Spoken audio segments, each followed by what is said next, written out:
আসসালামু আলাইকুম রহমতুল্লাহ। কেমন আছেন সবাই? আশা করি সবাই ভালো আছেন। আলহামদুলিল্লাহ, আমিও ভালো আছি। আমি আছি শখের প্রবাসী সৌদি আরব। আসলে যারা সৌদি আরব আসার কথা ভাবতেছেন, তারা আসার কথা ভাবেন, শুধু নিয়তটা পরিবর্তন করেন। যে কখনো যদি যাওয়া হয়, হয়তো উমরা করার জন্য যাব, নয়তো হজ করার জন্য যাব।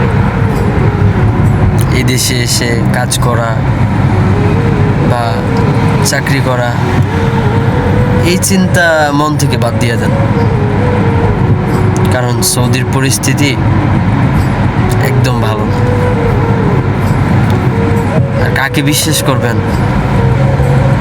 এখানে বিশ্বাস করার মতো কেউ নাই। আপনি কাউকে বিশ্বাস করতে পারবেন না। আপনাকে বলবে, খুব ভালোভাবে বলবে, তোমাকে এটা দিব ওটা দিব, কথা কাজে মিল পাবেন না কোথাও। এটাই স্বাভাবিক। বাংলাদেশে যখন ছিলাম, মাদ্রাসায় পড়াইতাম, কত ছাত্র ছিল, কত আনন্দ ছিল। টাকার জন্য আসলাম এই দেশে, টাকার জন্য। আসলে প্রবাসে যদি নাই আসতাম, জীবন কি জিনিস বুঝতে পারতাম না। কষ্ট কাকে বলে সেটাও জানতাম না।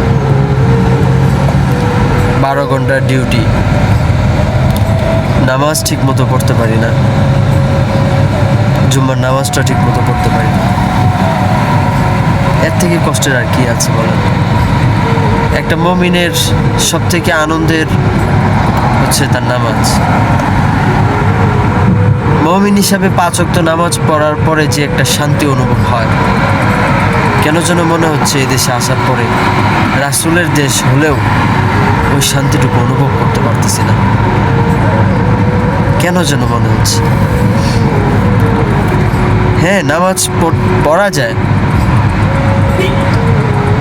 কাজের ফাঁকে সময় বের করে নামাজ পড়া যায়, কিন্তু জামাতের সাথে নামাজ পড়ার যে একটা মজা, সেই স্বাদটুকু পাওয়া যায়।